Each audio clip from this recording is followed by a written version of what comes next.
have to any emotions. Oh, I hate that. You know what I mean? It takes so much energy to be like, Yeah, and I like don't really do it that often, but he's sweet and okay, I think we're on now. What up? But it was just like I just want to like. He said stuff to me like, oh my god, I fucked it twice today. I'm like, I don't care. You know what I mean? I'm not like bigoted. I just don't care. right, because you're not proud. I don't care. Care. Give me $1. People joined the Patreon after the episode yesterday. I checked. That's great. Oh yeah, I actually was looking at it this morning. I know. Yeah, baby. I'm so excited. All right, let's see. And I just can't hide it. I'm gonna listen to this again. Okay. And just make sure. I just can't hide it. Ooh, I don't sound bad. I don't sound. My mic is not on. I don't think. No, because yours sounds far away. You sure it's plugged in? No, because yours sounds far away. You sure it's plugged in? Okay. Oh, because. All right, how's this, bitch? Yeah. That sounds good. All right, how's this, bitch? There you go. Bitch. Bitch. I'm rich, bitch. Bitch. Dumbass bitch. There's 4 people. Might want an Insta story. Yeah. Dumbass bitch. There's 4 people. You look cute right now. Thanks. Really? Yeah. Thank you. Thank you very much. Insta story to you. I like. Oh, okay. I do think you look cute. So I'm like, you will. Oh, you can just do it on this. Oh, okay. Hello, people. We're back, baby, from our travels.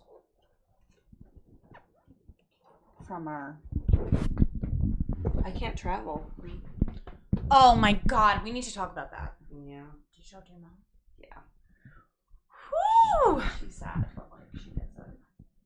You know. We're going live right fucking now. Click the link in bio. It's a live show.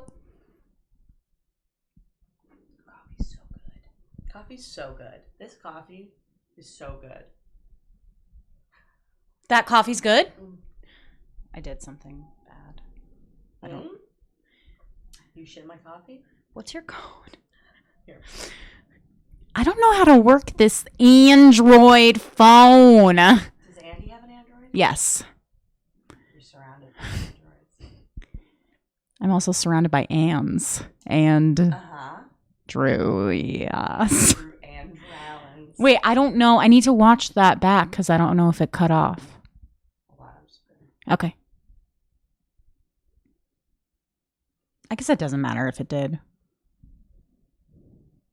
We're going live right fucking now. Click the link in bio. It's a live show. Yeah, that's fine. Good. Go. Just right. Okay. Oh. What did you do? What bad thing did you do? No, I meant because I hit the button off, the off button. Did you do something fucked up in secret? No, I didn't. So I thought maybe your mom would try to convince you to go anyway. No? Or like try to call someone. I know. I mean, there was this one option. I had to pay like $600 at the border as like a hail. I'm sorry, what? Yeah, I was like, that's so scary. Do you mean like you might have to pay that? No, like you can be like, I want to do this form, the I something something something, and the fee is like $600. And like, if you That's do that such a form, it's waste. and I was like, that's no. She knows. Would she pay that? No. Yeah, not for this. No, she's like, get your shit together for Christmas. Yeah. And like, I don't know if we're gonna be able to travel for Christmas. So. Well, why? I don't know, cause like, yeah. You don't think you'll get it? To my lawyer. Hello. Hashtag immigration problems. Andrea can't leave the country. No Canadian Thanksgiving for me. Because That's so sad. What day is actual Canadian Thanksgiving this I year? don't know. I would have left on October 8th, so I would assume it's the weekend. Like Friday? Yeah. Should we have a little Thanksgiving celebration next Friday? Canadian Thanksgiving, an honorary. I used to do it with all the Canadians that lived in the city, but they're all gone. That's so sad. Mm-hmm. All right. Well, guys, let us know if you would like us to do something, Thanksgiving themed, an honorary Thanksgiving. I could go to IKEA and get some of that lingonberry sauce. Ooh. Oh my God, it's so good. Lingonberry sauce. It's like cranberry sauce, but it's sauce. Ew. Chris Waters says it's 2:50 a.m. Saturday, Sydney. Whoa. Not Nova Scotia. Was determined to watch you live. Hello, Chris. Sup, Chris? 2:15 a.m. Chris who? Walden? Waters. Oh, Waters. Chris Waters, I don't know you. I think I know who this is. I'm not quite sure. 2:15 a.m. Hell yeah, on a Saturday. Oh yeah, it is Saturday. I'm like, no, it's not. It's Friday. 2:15 a.m. on a Saturday is actually the perfect time to watch a live stream. Right? Are you tipsy? I got my coffee. Everybody in the club getting tipsy. Okay. Andrea's mic is very low and only on the left channel. Is it just me or is Emily louder than Andrea? Let's see. I mean, in real life, no. Yeah, not. I am loud though. I had a memory resurface. No. Oh, it's doing it again. I am loud though. I had a memory resurface. Okay, how's this? Hello.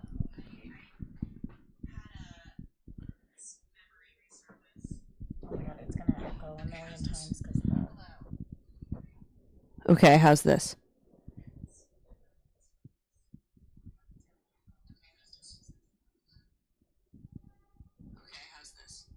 Yeah, weird. Yeah, I think it's just this mic must be like a little janky.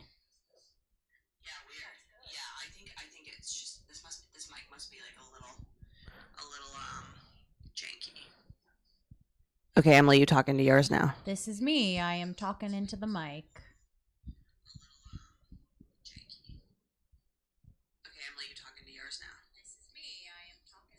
Yeah, I turned you down too much. Jesus. All right.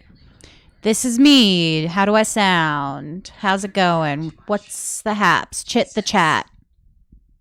All right. This is me. How do Okay. I sound? We did it. What's the haps? Everybody happy with the sound? Everybody cool? Low power. I turned you down on purpose. Turn the mic all the way off. When I don't like what you're saying, I just like slowly turn it down. It's muted, right? Yeah. Okay, cool. Yeah, so I had a memory resurface that I when I was in middle school or high school, maybe high school, like 9th grade, or 8th grade, whatever. Ugh. It doesn't fucking matter. Hold on. Fucking. Here we go. Yeah, it just needs to buffer. Ugh. It's just like fucked up. Yeah. And that's, What it is. life goes on. Say la vie. So I was sleeping over at my friend's house and her mom was kind of strict. And her mom, after I'd slept over there like a few times, she decided that I wasn't allowed to sleep over there anymore because I was too loud. Really? Yeah, and my friend told me, she's like, my mom says you're too loud. Like, she doesn't want you to sleep over anymore. And I was like, rude. I'm not that loud. I'm not loud. And she was like, Emily, yes, you are. Like, she started like defending her mom. Like, at first we were on the same side. But then I was like, I can't believe, like, I went a little too hard for her mom. You know, like when people start to get sensitive, like, Yeah. I can talk shit about my mom, but you can't talk shit about my mom. So, like, I was kind of going in on her mom, like, oh my God, your mom's such a hard ass. Like, why does she think I'm not even that loud, whatever. And then Your she's mom's like, a bitch. Emily, like, you are loud though. Like, you can't say that you're not loud. You are. Where's this mom now? I have absolutely no idea. Probably dead. Everyone dies, man. She was an old mom. She was adopted. Oh. Yeah. It was a whole thing. That's why she was so defensive of her, because she was all she had. Yeah, but she was not like the what bothered me most about it was she was the bad influence. She gave me a cigarette that I smoked. I've only ever smoked one Oh, cigarette. yeah, I didn't know that you had smoked a cigarette. It was that? I smoked one cigarette, and it was in middle school in the 7th grade. And we were out on her roof. She had a window that went out directly onto the roof. We used to like go sit on the top of the roof Bad as if girls. that wouldn't be like a weird fucking sight for Yeah. people driving by. Oh, 2 13-year-old girls just chilling on the top of a Smoking roof, cigarettes. smoking cigs. And she was a smoker. And Was this your like punk rock friend? no, Yeah, you had a lot of weird friends. I had a lot of weird friends. Yeah. I You had like a motley crew of people who would I hang took out with in you. weirdos. They like flocked to me. hmm I had so many weird friends. I had one friend who I still am a little scared of. Oh yeah, me. I don't like actually. I don't know if I should say anything. I don't. What? I'm not going to say anything. What? She just This like person scares you this much? she still follows me on social media, and she still like occasionally will like. I just don't want. I don't. It's better if I don't say. This is... Okay, I'll tell you off mic. I'm gonna leave this, but this is so funny that you're this scared of this person. Someone goes, Andrea, everybody dies, man. Post Burning Man, and does like the piece. Let's talk about the corpse. Let's talk about the corpse. Let's get this out of the way. You guys want to hear about a corpse? Okay. There ain't nothing like a corpse story on a Friday. God, I mean, yeah. So I feel like if you want to know everything about Burning Man, we covered a huge chunk of it in our bonus show. Go fuck yourself recently. You guys listen to the bonus shows. Yeah. And, you know, it was a lot of stuff that I can't say publicly. So, you know, get in there. But I do feel like I have to tell you guys about the corpse. I did talk about Burning Man also on Hemda's show at the Keith and the Girl Network. If you're a VIP member there, me and Rachel Green, who is a fellow burner, interviewed about Burning Man, and we talked about everything there. So that's available there. And also I was on Dave Hill's podcast, who is very cool. Basically, she's been talking about Burning Man for the past month. I know, to every podcast with the exception of ours, which is weird. I mean, we talked about it a little bit, but people are... Well, it's just like, how do you talk about a corpse in a succinct way? You know? I know, it's also like, I'd be like, let's talk about the corpse this time, and then we'd be like, this poor guest, like, comes in. Has to riff on a corpse? I don't know. The only person who could riff on a corpse that I feel 100% Ray Kump. Yes. Is that who you're going to say? Yes, of course. I'm like, we are not bringing up a dead body unless Ray Kump is in the room to be like, I used to milk the intestines of that dead body. We should have invited him on just to talk about the corpse. We should have a corpse show. I mean, we should have him back on anyway. I would have Ray on every Weekly. other show. Yeah, like I just, there's something about that guy. He's fantastic. It's buffering right now, just heads up. But, Okay. yeah, so Ray the corpse. Okay, so now it's buffering and I don't want to okay, there you go. So my friends had a friend who was from New Zealand. My one friend who had been to Burning Man before went the year previous with her boyfriend and this guy. Should I it's so choppy. You guys, is it coming off choppy to you? We need some feedback. Yeah. How's the stream? It's really fucking with us today, huh? I need a volunteer. Uh-huh.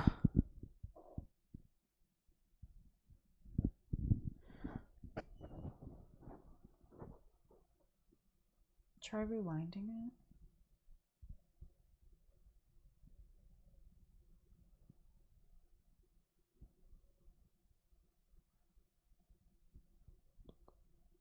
Okay. That does look better. Rewound. Yeah.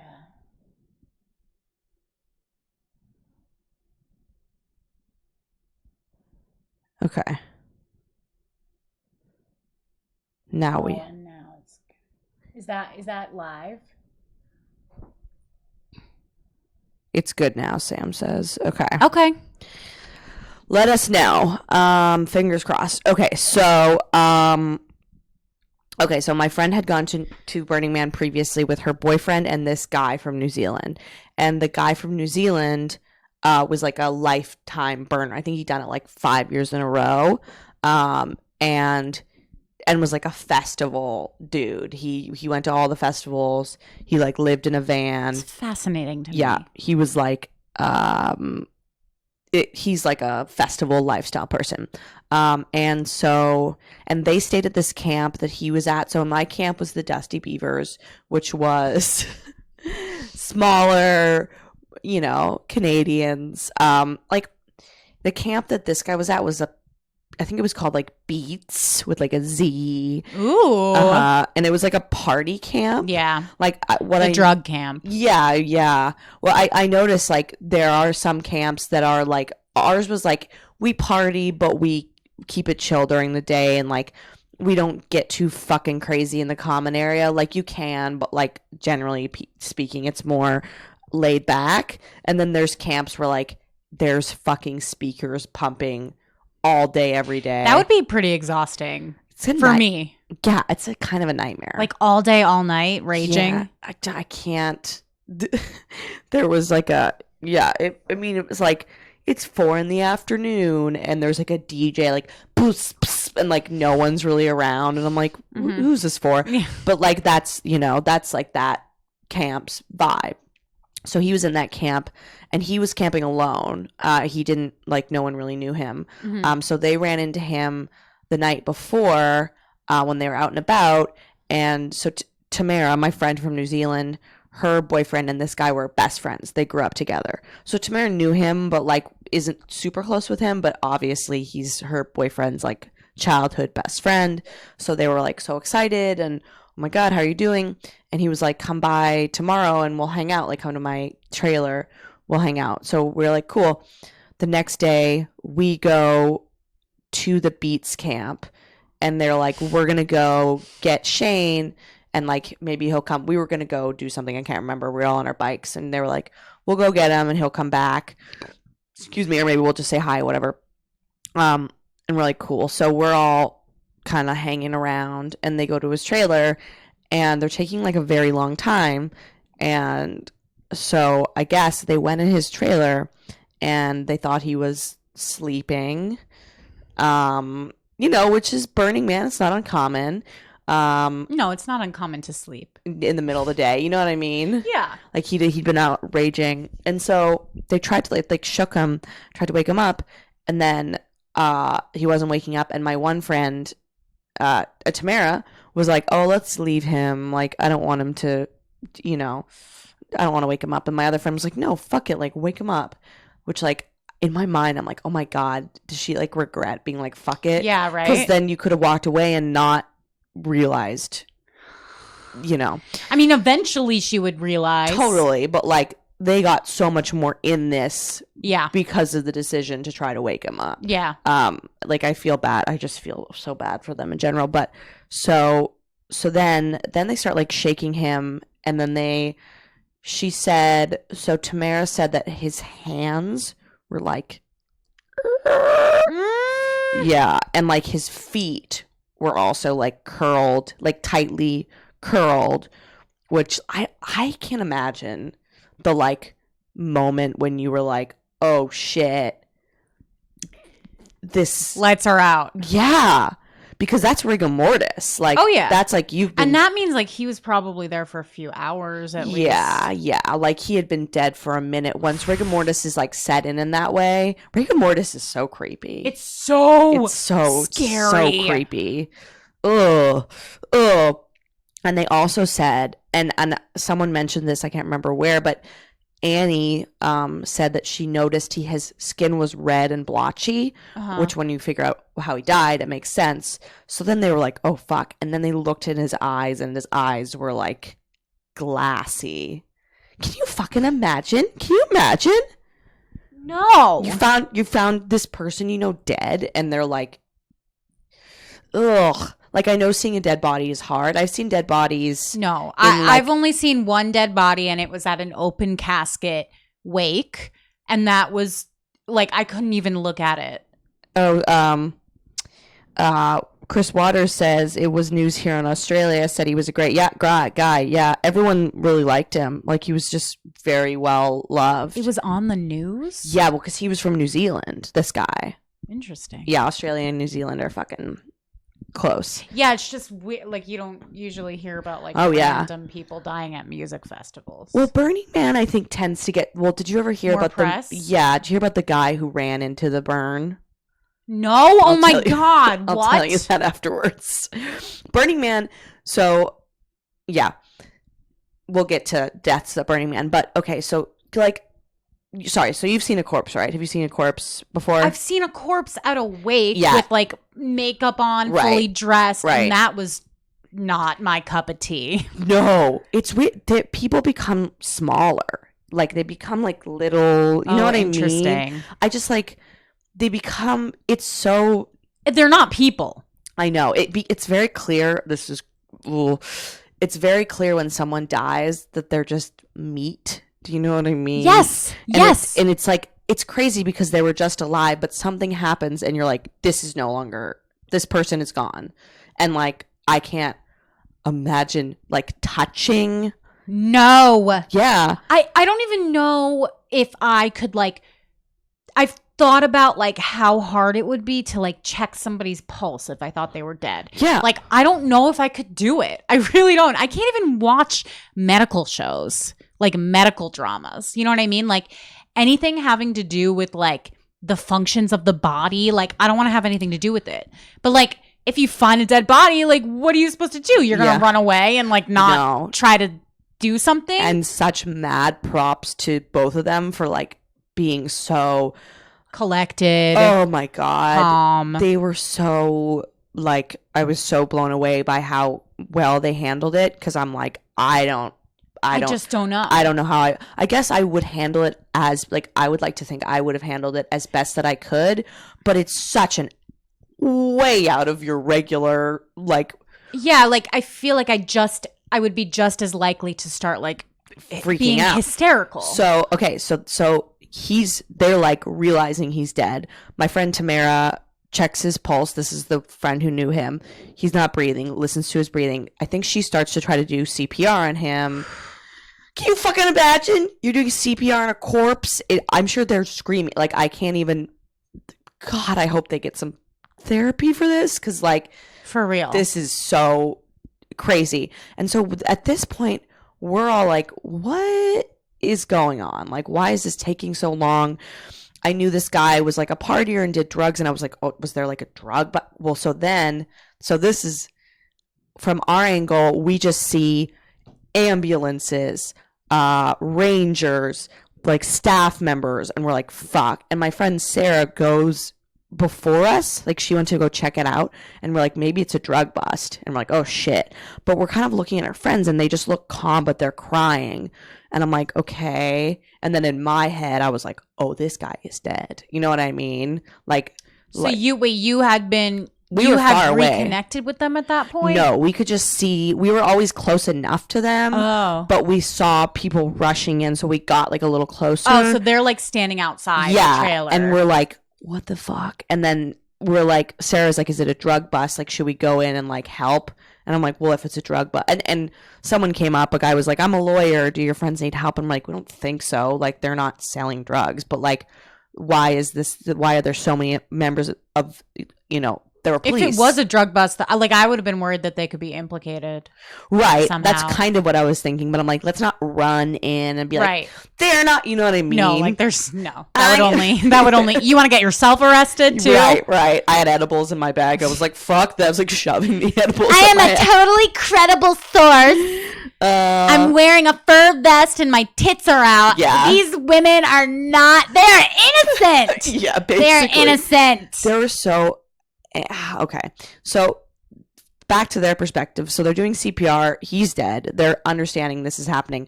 They run out of the trailer and they're trying to get like people's attention to have someone radio the Rangers. So Burning Man has so many Rangers. It's like an incredibly organized. I was so impressed by how well they handled this. I guess they need to be. They have to. It's a city. It's 70,000 people. It's a city. It's wild.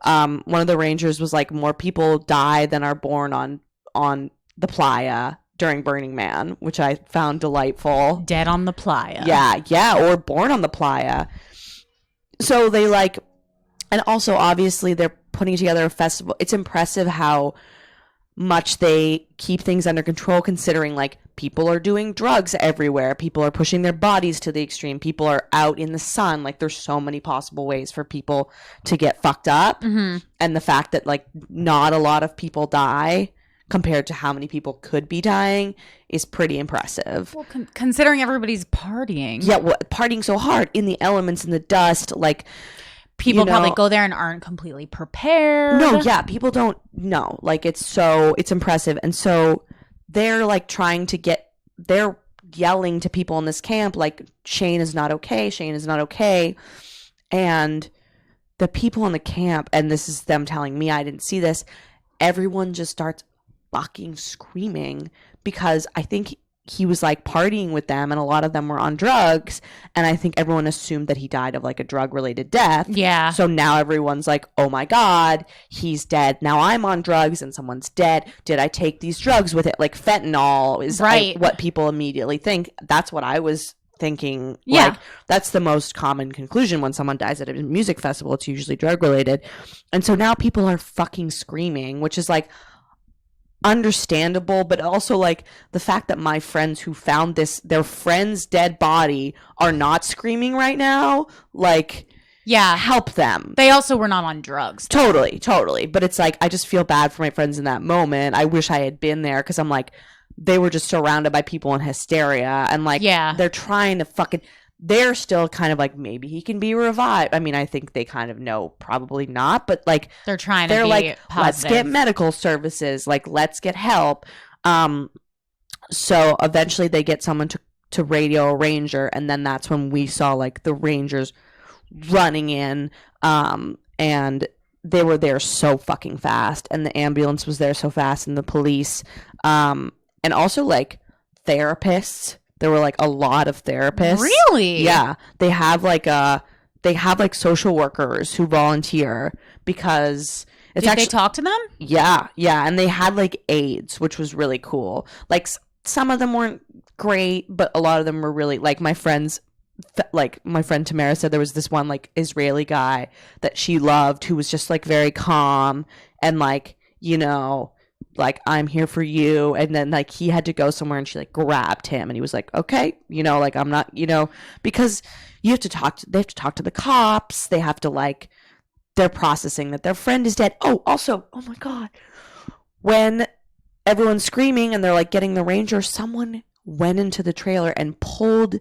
this poor guy's body out. No. Yes. So now the body is out on the fucking playa.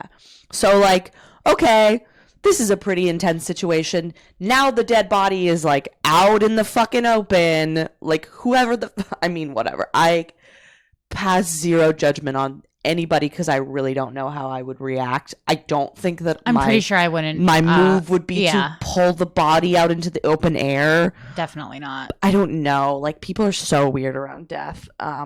People are making comments. My friend's family literally takes pictures of their loved one's dead body in a casket, and it freaks me the fuck out. Yeah, it's weird. Why the fuck would They you want to have do that? makeup on. Why do you want to remember that? If they had, Rick makes a good point. If they hadn't tried to wake him up and they found out later he died, they might have been plagued by the thought that they might have saved him. That's true. That's what I was saying. Yeah, like and- the guilt would have been a lot. The guilt was already a lot. I could tell they felt so guilty. And I'm like, you didn't do you had nothing to do with it. They couldn't have done anything. Yeah, he was dead for hours. It's the immediate reaction. No, I know. It's so strong. I know. Yeah. But, so then, everything's sort of, and like, me and my friends are still close by, and I'm watching them, and like, they're in shock. They have like no color on their face, and they're obviously have been crying. And I'm like, this guy's dead. And my friend Chelsea, this was like such an indication of our mindsets, because the ambulances were moving like slow now, and I'm like, he's fucking dead, because they would be like, if there was if there was a heartbeat. Yeah, if there's a chance that they could save him, they would be moving. And she was like, well, no, it's slow because like he's fine, and I'm like, that is so sweet. That is so kind and sweet, and like I wish you were right. I wanted to like, I was like, I want to live in a world where that's the reality, and like totally believe that, but I'm like, I just don't. Also, they're not like, they look so dazed, you know. And so eventually this is so upsetting. Yeah, man. It was crazy. So we end up all like, you know, reuniting with them and like hugging them and stuff and like giving them water. They're so out of it. Are they crying? Yeah, they were, but they were so like quiet and like stoic, spaced out by that point, because they kept having to talk to people and like just over and over again and recounting the story to people. And again, like the therapists and stuff like that were really good at like shielding them. Also, when people are curious about what's happening, there's so many people are like, oh my God, what's going on? And I'm like, go get away. Get away. They probably asked stupid questions too. Yeah. Like people kept coming. Did his eyes roll in the back of his head? Yeah. Like things like, and they're like, what? It's like, dude, I just saw get a corpse. Away. And like a lot of people didn't know exactly what was happening, but it was like, we are all giving you this face, like, get the fuck out of here. Get the fuck out. So as a friend, I'm just like, I want to be supportive and like give them what they need and just try to be like useful as much as I can, but like what can you do? And so then my friend Tamara, who again knew him, they were like, and it's weird that she found him, because like if anyone is to find him, she's the best one in a way, because she knows his family. Like he was there alone, so people knew him obviously, but like she's the one who could identify him the quickest, you know, and get the news back to his family. So then the Rangers were like, do you want us to call his family, or do you want to call his family? And she, oh my God, she was like, yeah, it's better for me, which is like, she's right. That is so the right thing to do. But like, once again, so I hard. don't know if I could do it. Yeah. I just don't know if I could do it, because like, were you there when she made the phone call? No. She like went in private. Yeah. I like, how do you start that phone call? I have no idea. And so she also like, her phone wasn't like working, or like didn't have signal, or because she's from New Zealand. So I just gave her my phone and was like, if they can, you know, get signal or whatever, like there's stations that have like signal for emergencies. Mm-hmm. So they basically got in a car with the phones and like were communicating with their boyfriends and stuff. Like her boyfriend was so worried, obviously devastated because his friend was dead, but like his girlfriend is out there, found the friend, like he can't comfort her, she's just like out on the fucking desert, like, you know. And so yeah, it's so the right thing to do. I was proud of her. I was like, that's such a fucking, but like her point was, if your child was dead, would you want to hear it from like a random police officer, or like someone who knew him, who found him? Yes. And yeah, and she's right. She's right. I wouldn't have faulted her. I don't know that it would for cushion the blow that much. Yeah, I think also if it's a friend who can, yes. I think because, and if she can calmly tell them, like, I'm sure she did a fantastic job. Yeah. Like, then yes. But if somebody was like hysterical on the other end of the phone, I'm not sure. Yeah. I just don't know. That would be the most devastating thing. It doesn't matter what age. It would be like the hardest thing ever. Oh my God, to tell someone their child that your child is dead. Oh, and it wasn't even his fault. So you found out. Yeah. So okay. So she tells them. They're obviously in shock. She gets in touch with her boyfriend. We go back to the camp. Before they're like, go back to the camp and like, can you tell people, so that, because then they have to come back to the camp and like they're probably acting weird. So it's like, we went back to the camp and told everyone in our camp, like, hey, our friends found a corpse, so, like, don't bring it up, or if they seem like they need help them, you know what I mean?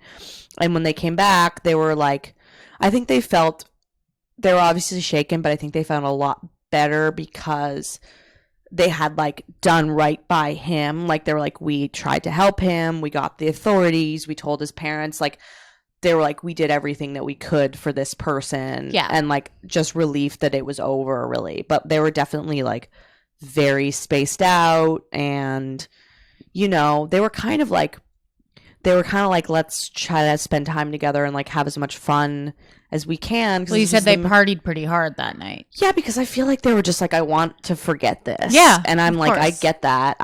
I personally, I don't know how. The thing is, like, I'm like saying I would have. Yeah, I just think you don't know how I don't you know would how you react react, until you experience it. I actually think wanting to go out and, like, Distract. I think is probably what you want to do. Yeah. I mean, the alternative is sitting in the camp with your friends and just, like, staring at the ceiling. Yeah, I'm, like, thinking about it. Like, I'm sure the memories are fucking visceral and hard. I feel so bad for them. I know, it's horrible. can't. And so we assumed that he died of some sort of, like, shitty drug or, like, overdose or something. Yeah. He did party. Well, he was a user. Yeah, and, like, but, you know, yeah, like fentanyl or something is kind of what we were thinking. So we find out a few days later what actually happened was he came into his trailer to sleep. He was out at night partying with his friends, having fun. He came back to his trailer to go to sleep. He turned on the air conditioner, and then, but there was a generator sitting. There's generators everywhere for electricity, and the generator was pumping out CO2, and it just was positioned in a stupid way that the CO2 was being sucked by the air conditioner vent directly from the generator, and he died of fucking carbon monoxide poisoning. What the fuck? How stupid. How, like, pointless, you know what I mean? Like, Yeah. what Yeah. what an accidental, like, I would have done that. Of course. How would you know? Of course. The only silver lining that I can think of to this Yeah. whole thing is that he didn't feel any pain. Yeah. You know what I mean? Which I guess might technically be the same if it was a drug overdose too, although Drug overdoses are painful. are painful. Yeah. Yeah, but what if the drugs are so heavy that it, like, knocks you out and you die? It hurts so much. Hannah Boone has told me about she's My overdosed before. my question about fentanyl Yeah. is people can do fentanyl and it not It, harm them. it depends on the dosage. So Yeah. the fentanyl, from what I understand, the reason why why fentanyl is such a danger is that it's, like, cut in really shady factories. People use it to cut other drugs because Yeah. it's cheap. So it's not regulated. So, like, a certain, like, 2 molecules of it will take you the fuck out, But one or half or won't. whatever. So yeah, it's like not. It's I'm only going on. I've been watching the HBO show Euphoria, Mm. and she does fentanyl in one of the. It's about this girl who's an addict, and, like, she's a senior in high school, and, like, already went to rehab and Yeah. was addicted to, like, all kinds of drugs. Yeah. But she goes over to her drug dealer's house, and she's, like, trying to get drugs from him, and his supplier comes over, and he's, like, this scary guy who's, like, tatted up, Mhm. and he sees her, and he's, like, trying to get her to buy drugs from him. Mm. And he gives her on, like, a little, like, he takes out a switchblade Mhm. and gives her, like, this tiny amount of fentanyl, Mhm. and she, like, can't help herself but, like, to take it. Mm. And she, like, just kind of, like, spaces out, like, Mhm. lies down for a while, and then she has, like, narration. She's a narrator. Mhm. And there's narration over that's just, like, fentanyl was, like, the most amazing. She's like, I've never Yeah. felt more amazing in my entire life. Very powerful drug. Yeah. Yeah, but it's just not regulated. It's not handled responsibly. Like, it's so dangerous. And it's so cheap that they cut it with everything. And that's why it's killing people. Someone says Rick says carbon monoxide poisoning from generators happens a lot during power outages, like ice storms. People run them in their basements and a whole family gets wiped out. All Why right. is there I'm not anti-generator now. why not a giant sign? You know what I mean? Right. Also, like, because that's so preventable. Yeah. And like, oh my god, it's like there's got to be a person who put that generator there too. Like, eventually that person's gonna find out that that was their generator, and that because it was positioned that way, someone died. Yeah. Yeah. I don't know. I'm gonna like kind of live in fear now. Of you know, generators. of like, you know, camping situations near other people who might have generators. Well, so like my camp had generators in the kitchen area, and they also were they were plugged, but they were in a separate spot. And like this is where I think, like, I'm not saying it was that camp's fault. It was a freak accident, but I think when you go with camps that are like more hands-off and party ones, the safety concern is just lower because everyone's just like independent and fucking A little partying. checked out. Yeah. So it's like I was like, thank God our camp just had everything. Well, so your by camp the book. was like organized. Yeah. They had done it before. Like they had systems. They knew, and They I was like, knew. oh yeah, our generators are off to the side. They face away. They're only on during certain parts of the day, so you can charge your shit, and They then they're face off. away. Yeah, and then they're off because it's powerful. And then I looked up when someone mentioned the red spots. I mentioned the red spots on his body, and someone was like, I thought of carbon monoxide poisoning right away. And I looked it up, and the red spots are like a symptom of someone dying of. I don't know exactly why or how like it happens, but I saw a bunch of pictures. It's fucking woo. I mean, yeah, carbon monoxide. Makaka feels bad because he did the everyone dies man joke. Yes, but like, Yeah. how true? I know, right? Well, I wasn't. I mean, I wasn't affected that deeply by the You whole must have been thing. affected by it. Of course, I was. What do you take away from that? What do you take away from that when you? I was so sad for my friends, you know, and like, I was just like, whoa! I was just shocked, Yeah. you know, Yeah. but way less shocked than them because I didn't see it, you know. It was just like, holy shit. It's also it can put you in a tough position when someone dies who is like adjacent to you. Yeah. Who like, you know, that they have people that care about them. You have friends that care about them. You feel for their family and everything, but you don't know them. So Yeah. it's like, what's my role? How Right. should I don't want to feel? be inappropriate. Mhm. Yeah, like this is so not my trauma to take on. Yeah. It's my responsibility towards my friends to like be supportive, but also like, how much do you talk to them about it? Do you bring it up? Do you wait for them to bring it up? Like, I mean, it was just a crazy thing to happen in the middle of the. I mean, yeah, oh my god, those poor parents. I can't. Ugh. I don't know what I would do. Yeah. I just don't know what I would do. I texted my mom, and it actually went out, which was crazy during the festival, because I am like, oh yeah, this festival's like, we were fine. If you are like responsible and very diligent, and you have like a safe camp, and you're lucky or whatever, of course you're going to be fine. But like, it's just a riskier place. You're out in the elements, you know? Like, it's just, you know, it's not dangerous, but it can be if you're not smart.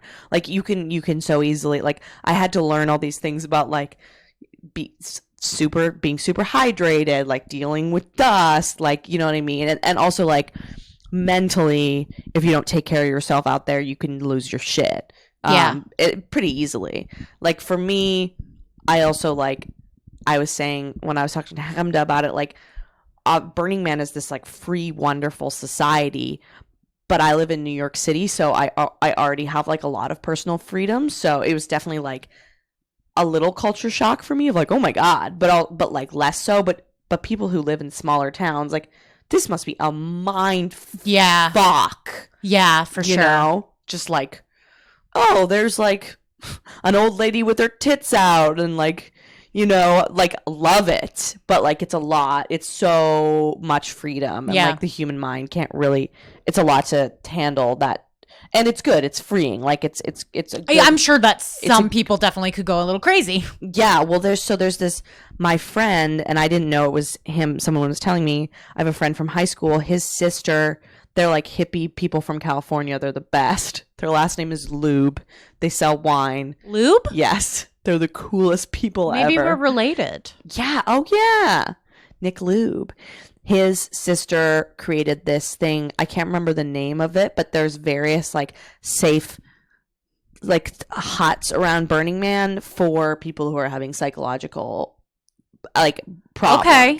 So like if you're having a bad trip or like you're just like, you know, having trouble with your group or some sort of like big realization, there's a lot of like, It's like a safe haven. yeah, and they have people there that like are equipped to handle that stuff. What are So people saying in the chat? they're very, very prepared. That's fantastic. yeah. I'm using that word a lot. You guys are fantastic. Mhm. Did you have to spray any cats? I don't know. We're gonna just skate by that one. There was a huge ice storm in the Kentucky in 2009 that wiped out power for a week across a big swath of the state. A bunch of people died due to carbon monoxide poisoning. Yeah, well the thing is, you just don't. Okay, so a big tenet of Burning Man is radical self-reliance, which was one of the things I liked the most about the festival that I took away from it, of the idea of like you are responsible for everything in your life, everything comes to you. And this is kind of like a lot of self-help people sort of go by this tenet, and like obviously we're all connected and we all help each other, but like you have to ensure your safety. You have to know everything. And this is not me blaming this guy. This was a fucking horrible of course. accident, but like it was empowering in a way to be like, if I want to make a meal, I have to like go turn on the burners and make the food and clean it up, and like I have to build the tent. I have to go, you know what I mean? It's very good for, we're very pampered in polite society. We have things done for us all the time, so to go out there and just have to be solely responsible for everything that you want to do or get done is it's good. But then that also means that's also kind of good because you don't owe anybody anything really. Yeah. You are taking care of yourself. So yeah, it helps you to be a better person, and then it's like a gifting society. So you take care of yourself, and then someone will give you something fun, and you'll give them something fun. Like it's a very cool. It's incredible. It's like a bizarro world, but it's super just like spontaneous things happen all the time. Like I was biking home one night and I saw a guy who was playing the violin, and I was like, oh, that's cool. And I like go up and I was like, well, can I like watch you? And he was like, yeah, can you play the piano? And I was like, badly, but like, yeah. And he was like, okay, like you play the piano, and then he would play the violin, I play piano with him, he'd like teach me things. And then he had like a keyboard? no, there was a full-on A full piano. piano? Yeah, it was a music camp. There's lots of music camps. So then at like 3 a.m., like I had been so loosened up by how nice and like non-judgmental he was, and I was so calm that like I was riffing on the piano when he was playing violin, and like people were coming in and watching, and it was just like there's this saying that the playa provides, and it seems The playa provides. And it seems corny, but it's very true that like I needed some quiet time then, and I needed like just a different setting, and I just see this person, and like it's the perfect person for what I need. Whatever you need, you will find it. Yeah, and people help you. Yeah, it's a really nice group of human beings. Like very, very, it renews your sense of faith in humanity in a lot of ways, and it's also fucking crazy. The guy who ran into the man. What? So a few years ago, So at Burning Man, they actually burn a man. yeah. So there's Like a two. giant. There's two burns. Okay. So it started like Burning Man itself started in San Francisco, and it was just one guy. I don't know if it was Larry. There's two dudes. Larry's one of them. He passed away recently.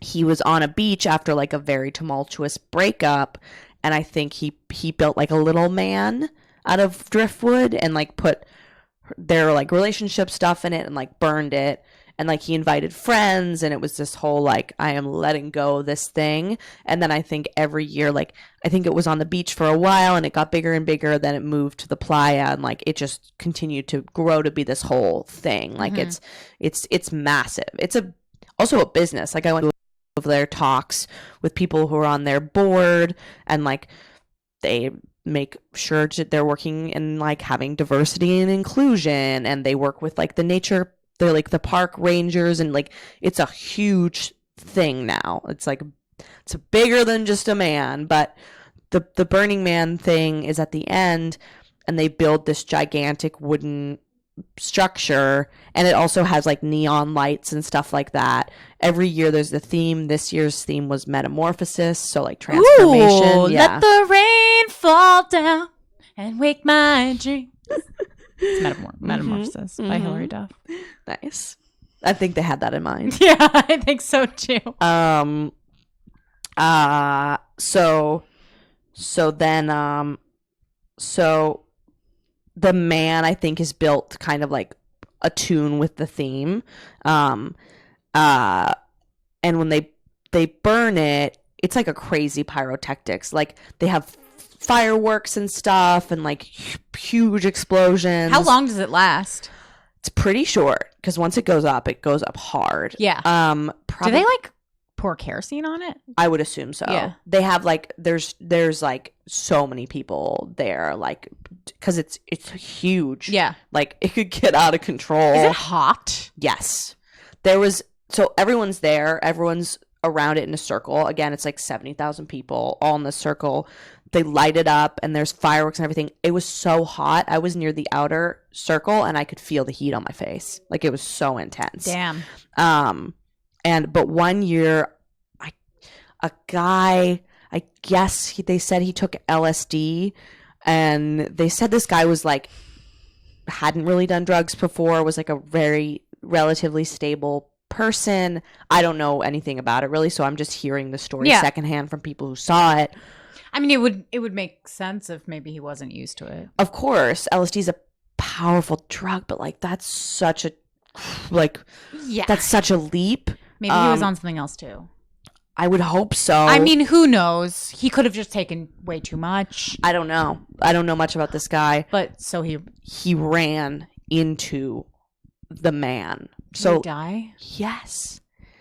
People were trying to pull him out. Like people were trying to stop him. There's pictures of this, of him like running and like fire, because there's around the edge of they have fireworkers, like not firemen or whatever, fire people. Fire professionals. Yeah, well, there's people who just set up the burn, and then there's people around to like stop people from going in. Like there's so much, but just somehow this guy broke through, and he was running so fast. People were trying to stop him.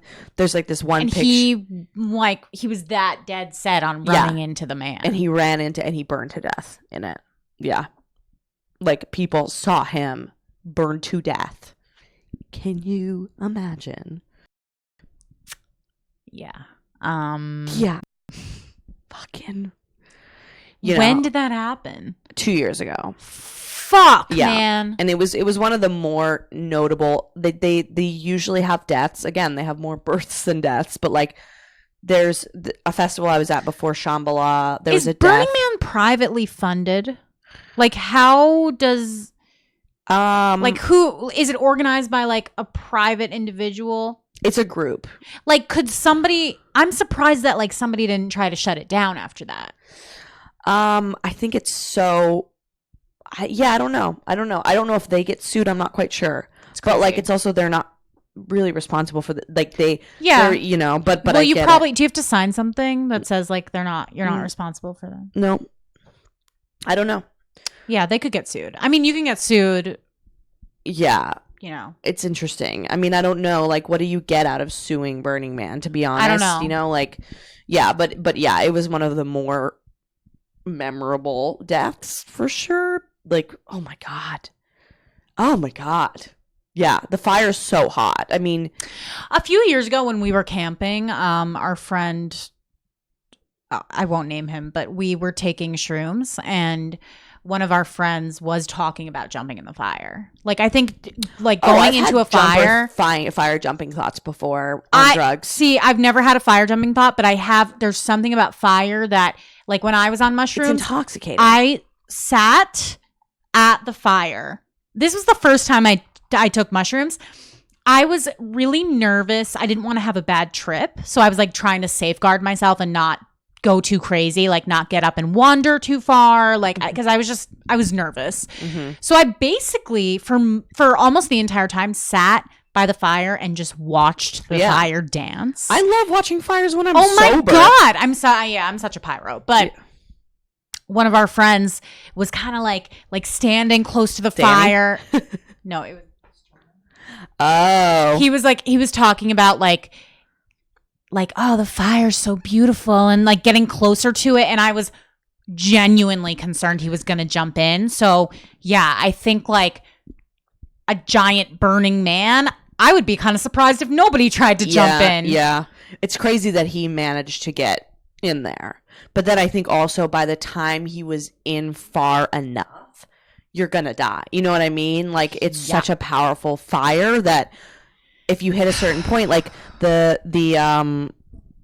fire, like one of the pictures, a fireman is like trying to get him and they're in a full suit to protect them from the fire. But it's like a fireman can only, or a fire person, excuse me, can only go so far in before it's like they'll die too. So, you know, it's nuts. Wild, man. Yeah. Then there's one other, so there's the man burn, which is more of a party night. Mhm. And then there is the temple burn. So there's this beautiful, if you follow my Instagram, you'll see a few pictures of the temple.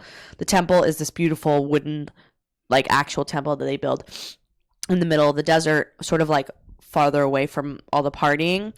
And people come in there and they put photos of their loved ones and they write on the wall. Like, you go in, it's very quiet and it's filled with like memorabilia, like, and it's people saying goodbye to like their loved ones. It's Who pass away and it's super sad. yeah, that's somber. Yeah, like you went in there, But then what do they light on fire? they burn the temple. So there's the temple. The whole burn. temple? Yeah, How big is it? huge. Is It's- it like bigger than this apartment? Oh yeah, it's Really? it's a building. Damn. Yeah. So they build. So the man burn is like a party, more like jubilous, like people are fucked up. The temple burn is silent. So it's like they burn the temple, and then there's like 70,000 people, and everyone's quiet. Did you put anything in there? No, No. I didn't. No. Did you any of your friends? I think my friend. I'm not sure if my friend Annie put anything. My friend Annie, one of the girls who found the body, her dad died within the last year, and I think she Oh, so wrote maybe something she- on the wall. Like, I went with her to the temple, and you know, you're crying immediately when you get in there. Like, it's just so I'm sure that's so overwhelming. powerful. Yeah, you're because you're like- basically looking at like everybody's trauma. Pictures of people's kids who died. Oh, that's Oh, God. terrible. I mean, I would be curious to know. Like, I would be curious if that helped her. You know, like I would be curious if that was cathartic or like therapeutic in any it way. is. I mean, it's like, I mean, I'm sure it is, but Yeah. I would just be curious to hear firsthand what that would be. Like. yeah. I think there's people like weeping in there. You know, it's very like, it's strange. People like, you're going to the temple. I'm like, yeah, and then everyone's like, you're gonna fucking freak out, and you're like, no, I'm not. And then you're like, oh my God, you know, because like, how could you not? Yeah. So I kind of like, she's pretty private with her feelings and like, you know, introverted in ways. So I kind of just like, you know, lingered around her while she like looked at stuff, and then, you know, gave her a hug when she was crying and stuff, but tried to like give her a wide berth. This is before they found the body, by the way. So Oh my God. yeah, my poor friend. Like, what a fucking. What are people saying in the chat? Chris Waters says, I think someone has run into the Burning Man twice in the last 10 years, but is one of the most well-organized events in the world. Yeah, it's truly insanely organized. I mean, if you think about like any event with that many people, like shit happens. yeah, of course. We had a fire the first time when we tried acid. The first time we were roasting marshmallows. Oh yeah, like fire, human beings and fire. There's Watching things burn. It's very. When we were camping, we were watching things burn. Oh, Like yeah. putting plates in the fire and I was watching it watching like things burn for fucking hours. a month. Yeah. Never gets old. No. The elements, the natural elements. You know, it also really gets me how water just puts out the fire. I know. It's Like crazy. it's almost magic. You know what I mean? Maybe the Wiccans are onto something. With that, on that note, what Yeah, was man. your hot mess moment of the week? Oh my god.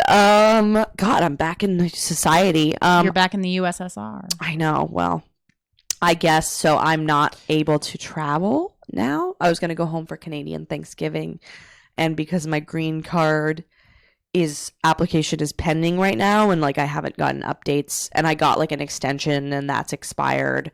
I'm technically like without status currently. Like I'm pursuing status and my green card is expired. I have paperwork in the system. I'm not like illegally here, but I'm not like, basically I tried to go down to the immigration services to get an appointment to see if I could get a stamp to get permission to travel, and they wouldn't let me walk in. I've been trying to call to get travel stamps, and they make it like really difficult. It's like I call, then I wait on hold, and then someone puts me in a lineup to get called, and then they call me, and if I miss it I have to call the original person back. Like it's really difficult.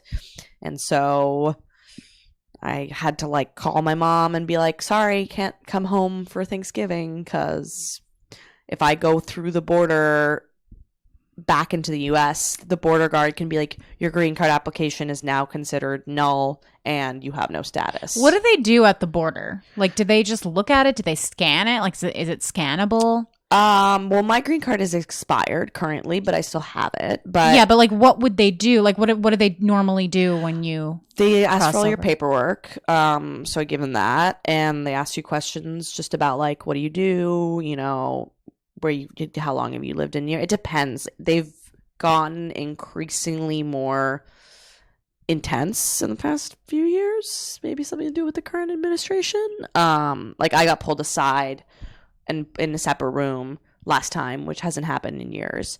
I think because my paperwork is pending, but also they're getting more and more like aggressive at the border. But yeah, they basically are like, show me all your paperwork, tell me what you do, and like, you know, what's your job, what's your reason for being in the United States. And they can just be like, nah.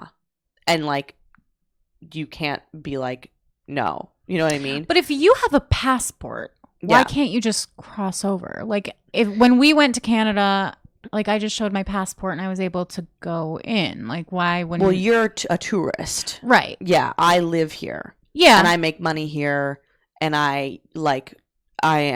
you can't just go into a country and be there indefinitely. You have to have a visa in order to travel to any country, unless you're a tourist. but how would they know? They look at my history. Like, they have all my history. Like, they know that you live here, so They you know. crossing over would mean that of you're. course, they know. Yeah. They have all the information. There's no way that I could just be like, I'm just here. They'd be like, no. You went to college here. You had a visa for that. You had a visa to be to work. You've had multiple visas, different applications. There's a paper trail as to your reason for being in the United States. Is there a longer procedure when you cross into the U.S. versus Canada? Well, I've never crossed into Canada as a non-citizen. So whenever I go into Canada, Oh, you know what? I'm an idiot. I just realized why I'm so confused. 'Cause- We crossed over in a car. You're talking about flights. yeah, but So you have to go through customs. in a and- car. They would do a similar thing But to like me. but normally they just ask for like your passport. But you're always traveling. Watching you try to understand immigration stuff is so funny. You're always traveling as just a tourist. They don't care if you're just a tourist. Yeah, but if I'm crossing back into the US, then You're an American citizen. They don't Right. care. but same as Canada though. Yeah. Like couldn't I technically live in Canada and I just showed my No.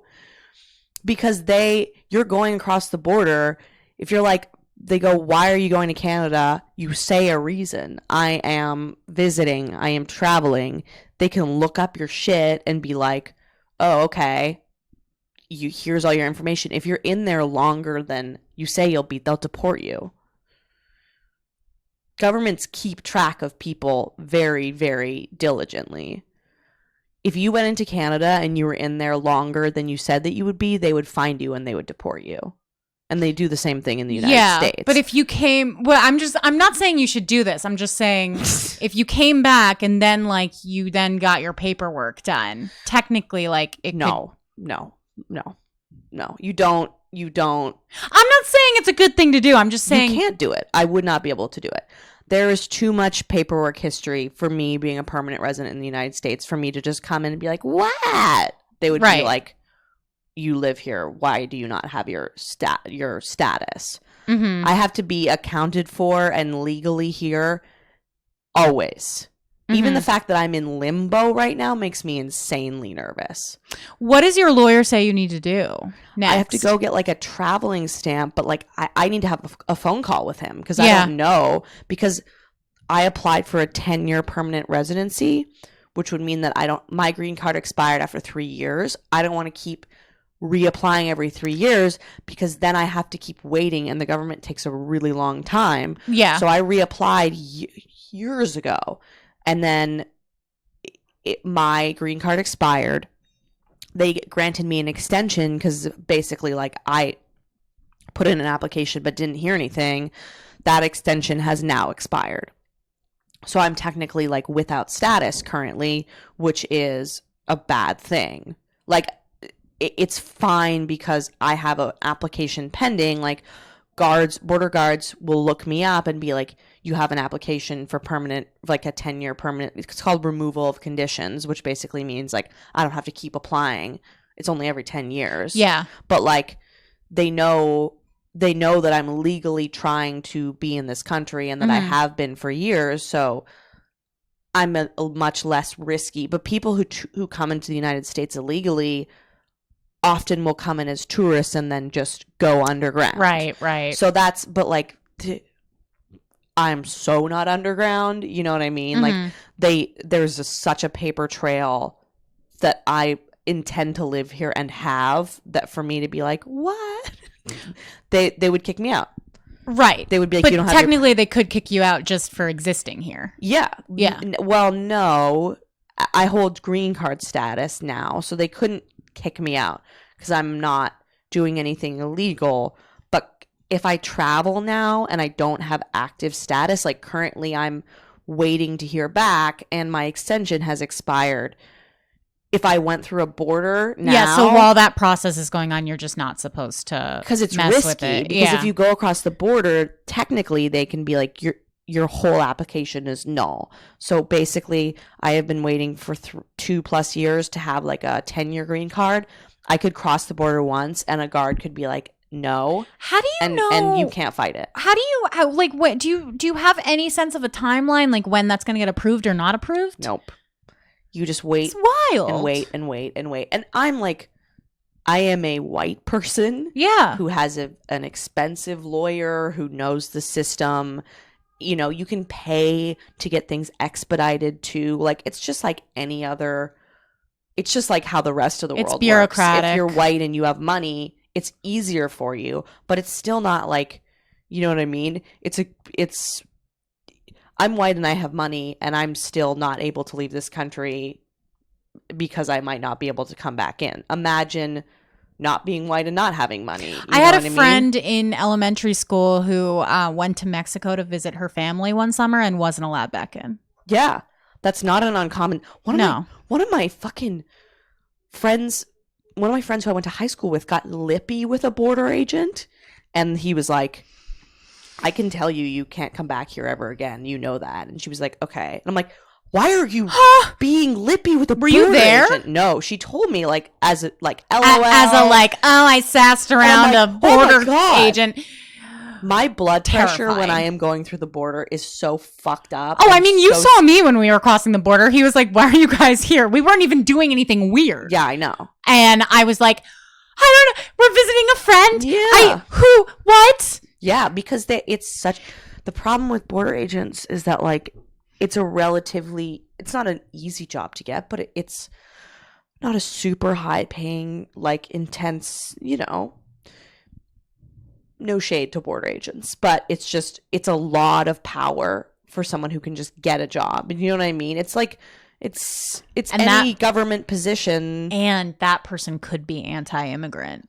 The administration has become noticeably more anti-immigrant. Yeah. Obviously, duh, but like me and my Canadian friends have been like, the border's been fucking recently. And that's also like, I could probably take a risk and travel and be like, and like at the border be like, well, I'm in between. Like technically I'm not really doing anything wrong. Right. You're waiting for them to get back to you. It's not like you haven't applied. Yeah. And I'm not like, and I'm actively trying to do the right thing. But there's just this in the air of like, I'm trying to get you out.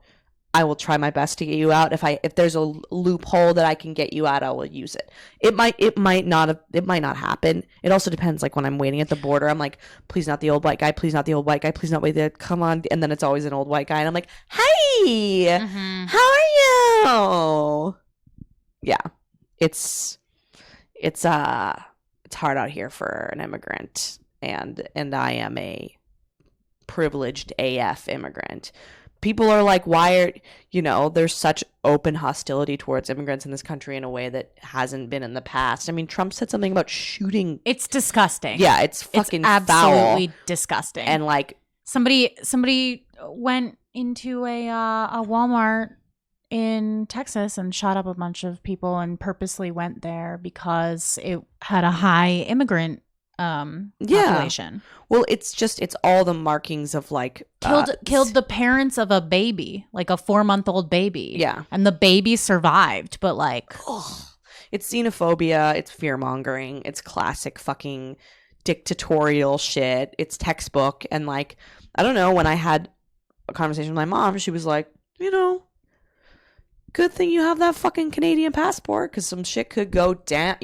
There were camps. There were camps for immigrants. Like, it's nothing to bat your eye at. In the back of my mind, always, I'm like, some shit could go down and you got to get the fuck out of here. Yeah, I mean, it's also, it's just like not worth it for this probably. You weren't planning to be gone very long. It's not Christmas. It's not, you know what I mean? I know. But we'll throw you a Thanksgiving thing. Thank you. I'll get you some cold cuts. Thank you so much. I'll be like, I got you a turkey. Do you have turkey at Canadian Thanksgiving? Yeah, it's like all the regular exactly the Thanksgiving same. foods. Yeah. Uh-huh. I don't know. I feel like it's too early for Thanksgiving. I mean, obviously I'm used to having Thanksgiving in late November, so that's probably why I think that. But like I get so accustomed to like Halloween, then Thanksgiving. Like you have Halloween, you go a little fucking nuts, and then you have Thanksgiving to like calm yourself down before like Christmas, which is pandemonia. Chris says the USA Immigration Department is notoriously officious. Yeah, they're trying to get you. Yeah, and you know it. But that's kind of what I was saying. Like I think that the US is more stringent. Oh yeah, than Canada. Well, Canada has like, because Canada, I feel like I only passed through once, so I'm only going based on, I could have had like a particularly nice border patrol guy. He didn't ask that many questions. Well, yeah, so Canada is much more, their policies are just much more immigrant. We're a melting pot. We're like a very, very pro-immigrant country, as you should be. Immigrants work hard. They work hard. They work so hard. They're people. Yeah, they're human beings, number one. They should be allowed to live in this country. Like, but the Canadian, I mean, okay, so now to be fair, there are a lot of people trying to get into the United States because it is the wealthiest country in the world and it has supposedly the best quality of life.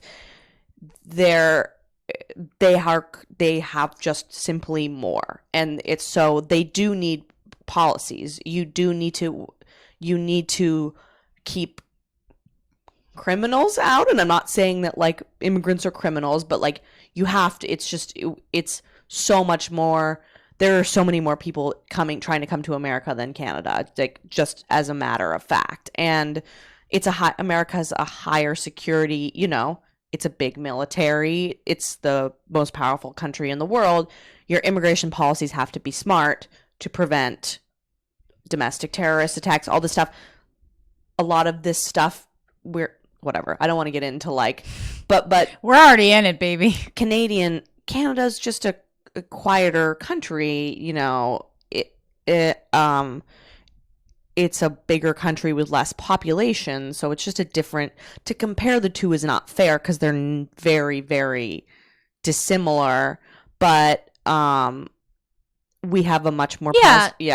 No, I just mean, you know, you also went through as a visitor. Trying to live in Canada is difficult. Mm-hmm. It's like Americans have this idea that you can just like move to Canada. We're actually very, very. For the record, I know, but like, you know, like. But people do say that constantly. Like, I'm just going to move to Canada. I'm like, it's very difficult. It's easy. Yeah, it's harder than just saying you're going to move to Canada. Canada's like got its own government, and we're actually very stringent about we're very methodical about our immigration policies. We're not going to deny someone based off of where they come from, but we're very, very like methodical in making sure that you're an asset. You're going to be an asset to our country, you know, which is fair. That's what like immigration policy should be. Like, you want people to come in who are refugees, or people who want to come in and get educated, people who want to come in and contribute to society. That's what you want to have, like a healthy immigrant population. Mm-hmm. You can't just be like, woo, you know what I mean? That's just not prudent or good. But that being said,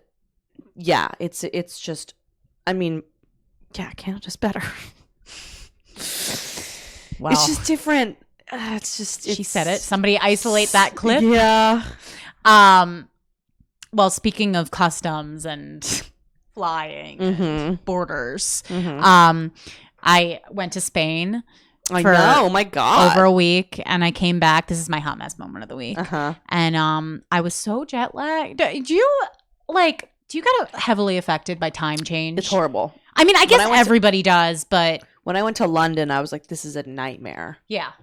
I feel like it's worse coming back from that direction because they're ahead. So if you come back, then you have more hours in the day than you started with. Yeah. You know what I mean? It's a mind fuck. So I was jet lagged for like a full 4 days, and I had a day that I needed to be out. Like, I didn't have enough time to go back to Brooklyn in between like what I was doing, and I fell asleep on someone's stoop. Like, really? In the daylight. Fell asleep on someone's stoop. Somebody came by, a very nice man came by and woke me up. Like, I could have been robbed. I mean, I was in Tribeca, so it was not like that dire of a situation, but I was just sitting down, like, enjoying my coffee, my iced coffee, like, just waiting for the time to go by, and then my eyelids got all heavy, and suddenly I'm asleep on someone's stoop. Out. Wow. Yeah, for like 45 minutes. Really? Yeah. That's so long. Were you lying back on the stairs? I was on my side. Yeah, I was on I was on like the top of the stoop. Oh my God, it was so like funny. a brownstone. Do you still call it a brownstone if it's in Manhattan? Yeah, it was that style of building. That's so fucking funny. And just like kind of. Oh my God, I wish someone had taken a picture of you. I wish that guy took a picture. I honestly like. I've fallen asleep on the train before. Have you fallen asleep on the train? I mean, I feel like the motion is like. If you're tired, that's going to knock you out. Yeah. We all revert back to a state of like wanting to be a fetus. There's the classic like. Oh yeah. I hate it's the worst. So fucking much. Yeah. Anyway, every time it happens, I'm like, I can't do this. I'm going to get robbed. Yeah. But your body takes over. Yeah. When you're that exhausted. I've fallen asleep driving before. I mean, not in years, but it happens. Yeah. And you always think, like, when I first started driving and I heard about people falling asleep driving, I was always like, never. How could you fall asleep driving? You have to be alert the entire time. But when you're tired enough, you could fall asleep doing anything. Well, someone was saying to me, I think it was Hamda, that, like, driving exhausted is similar to drunk driving. Yeah. Your level of like focus is so everywhere. Oh, you are out of it. Yeah. Out of it. Bad yeah. call. It is so scary. Yeah. I mean, every time that's happened, actually, no, that's a lie. There have been a couple times I've been like falling asleep on the highway and like have just like continued driving home and like prayed for my life. Would I do that now? No, I would probably pull over and like try to see if I could like take a 10-minute nap or something. Yeah. But it's I mean, terrifying. truck drivers drive fucking exhausted all the time. and they Yeah. have giant trucks. It's dangerous out there. It's a dangerous world. Seriously. I hope you stay safe out there, people. Jamie said, I slept for hours in the Paris airport alone at 17. I was dumb. I don't know. Sometimes you gotta fucking get it done. You just lie on top of your shit and Pray. and put I don't know, like rig a can of mace in your back pocket or something. I don't know. You could get assaulted. Like there's so many things. I know. That's good that guy woke you up. Was he like, Yeah. Excuse me? Yeah, he was lady? like not older, but probably like in his 60s, 70s. A kind old man. A kind old man. Uh-huh. Yeah. Yeah, he was just like, just want to make sure you're okay. You're like, It's I'm like, fucking drunk. I fucked up. Did you go home? No, I couldn't go home. Like that was the Oh, problem. yeah. I was coming here. So anyway, Yeah. stay safe out there. Have a fantastic weekend. Fantastic is the word of the day. Fantastic. Keep it fantastic. To all our immigrants Live and your burners out fantasy. there. Bye. Bye.